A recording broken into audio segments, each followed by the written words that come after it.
I feel like the point in the evening when Wolf really lost the audience and folks in the room started to feel like she was going way too far was when she made this joke about abortion. Mike Pence is also very anti-choice. He thinks abortion is murder, which, first of all, don't knock it till you try it.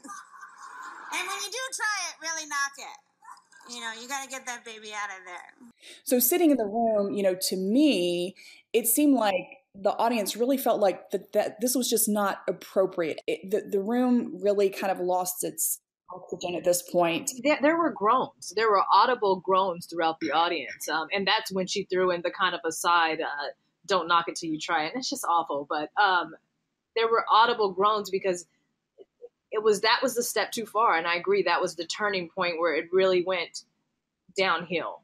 And every moment where you thought, okay, she's going to bring this back around and kind of correct the course, it just kind of got worse from there. And building off what Amber was talking about there, Margaret, during her speech, said, look, after following the comedian's 20-minute bit, this was not in the spirit of the White House Correspondents Association's mission. It was not unifying, and it did, in fact, divide people. When I think of the White House Correspondents Association, I mean, they do a lot of good things, thousands of dollars in scholarships, community volunteer work, just to name a few. And this dinner, the first one that I've ever attended, did not highlight that at all. One of the things that struck me, though, I was encouraged to hear those groans, Amber. I was encouraged to hear that there were so many people in the room who were offended by this gross joke about abortion. Did that surprise you guys? No, I don't. It didn't, because I do believe it was just a step too far. It's not something that you would expect to hear, and it had nothing to do with the topic.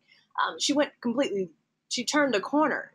Typically, if you're used to the fashion of these dinners, it's roast the media, roast the president. I'm not sure what an off joke about abortion had to do with anything. So it was a unifying moment because it was completely crash and just kind of out of bounds. Well, and I also think you saw networks, CNN, MSNBC, NBC came out in opposition to what Wolf said. So in that aspect, you're right there. A lot of the groans united a lot of the different networks, which don't necessarily see eye to eye on this topic.